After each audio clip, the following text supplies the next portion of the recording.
भक्तों, आज फिर आपके सामने लेकर आया हूँ भगवान शिव और भक्त मार्कंडे की कहानी, अमर कथा की। हर हर महादेव। अगर कहानी आपको अच्छी लगे तो चैनल को सब्सक्राइब करें, वीडियो को लाइक करें प्लीज़। अब चलते हैं कहानी की तरफ। हर हर महादेव। बहुत समय पहले की बात है। एक महान ऋषि थे जिनका नाम था ऋषि मरकुंड। उनकी पत्नी का नाम मरुदती था। दोनों भगवान शिव के परम भक्त थे, लेकिन उनके जीवन में सिर्फ एक ही दुख था, उनकी कोई संतान नहीं थी। दोनों पति पत्नी ने वर्षों तक कठोर तपस्या की। जंगल में रहकर उन्होंने भगवान शिव का ध्यान किया और दिन रात ओम नमः शिवाय का जाप किया। उनकी तपस्या से भगवान शिव प्रसन्न हुए और एक दिन प्रकट हो गए। उनके दिव्य तेज से पूरा वन प्रकाश से भर गया। भगवान शिव ने कहा, ऋषिवर, मैं तुम्हारी भक्ति से प्रसन्न हूँ, मांगो क्या मांगते हो। ऋषि मरकुंड ने हाथ जोड़कर कहा, प्रभु, हमें केवल एक योग्य पुत्र चाहिए। भगवान शिव मुस्कुराए और बोले, तुम्हारे सामने दो विकल्प है। पहला, एक साधारण बुद्धि पुत्र जिसकी आयु बहुत लंबी होगी। दूसरा, एक अत्यंत तेजस्वी, विद्वान और महान पुत्र, लेकिन उसकी आयु केवल 16 वर्ष होगी। ऋषि और उनकी पत्नी ने बिना देर किए दूसरा वरदान चुना। उन्होंने कहा, प्रभु, हमें ऐसा पुत्र चाहिए जो आपके चरणों का सच्चा भक्त बने। समय बीता और उनके घर एक सुंदर बालक का जन्म हुआ। उसका नाम रखा गया मार्कंडे। मार्कंडे बचपन से ही भगवान शिव की भक्ति में लीन रहता था।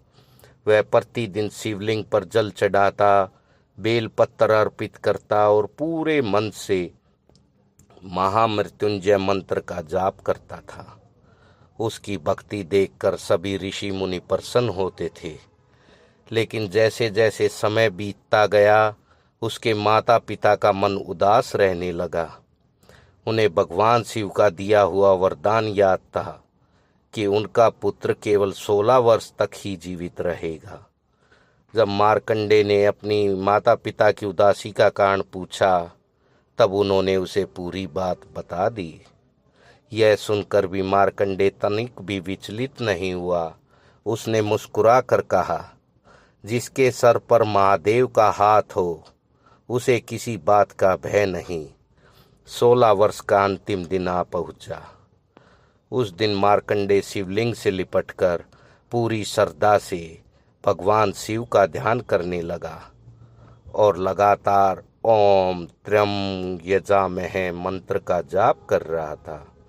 उसी समय मृत्यु के देवता यमराज अपने महिष पर सवार होकर वहां पहुंचे। यमराज ने कहा, मार्कंडे, तुम्हारी आयु पूरी हो चुकी है, अब मेरे साथ चलो। मार्कंडे ने कोई उत्तर नहीं दिया।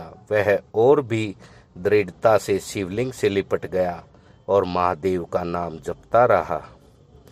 यमराज ने अपना पास फेंका, लेकिन वह पास केवल मार्कंडे को ही नहीं बल्कि शिवलिंग को भी स्पर्श कर गया। अचानक धरती कांप उठी, आकाश में तेज गर्जना हुई, शिवलिंग से दिव्य प्रकाश निकला और उसी प्रकाश से भगवान शिव स्वयं प्रकट हुए। भगवान शिव का रौद्र रूप देखकर यमराज भी कांप उठे। महादेव ने क्रोधित होकर कहा, मेरे भक्त को छूने का साहस कैसे किया। यमराज ने हाथ जोड़कर कहा, प्रभु, मैं तो केवल अपने कर्तव्य का पालन कर रहा था। भगवान शिव बोले, कर्तव्य अपनी जगह है, लेकिन जो सच्चे मन से मेरी शरण में आता है उसकी रक्षा करना मेरा धर्म है। ऐसा कहा जाता है कि भगवान शिव ने यमराज को रोक दिया और अपने त्रिशूल के प्रभाव से मार्कंडे की मृत्यु टाल दी। फिर भगवान शिव ने अपने भक्त को आशीर्वाद देते हुए कहा, वत्स मार्कंडे, आज से तुम चिरंजीवी हो। समय तुम्हारा कुछ नहीं बिगाड़ सकेगा। संसार तुम्हें मेरी भक्ति के कारण सदैव याद रखेगा। मार्कंडे ने भगवान शिव के चरणों में गिरकर प्रणाम किया। उसकी आंखों से आनंद के आंसू बहने लगे। तभी से भक्त मार्कंडे को अमर भक्तों में गिना जाता था। और इस कहानी से हमें यह सीख मिलती है भक्तों कि सच्ची श्रद्धा, अटूट विश्वास और निष्काम भक्ति से भगवान शिव अपने भक्तों की हर संकट से रक्षा करते हैं। बोलिए हर हर महादेव।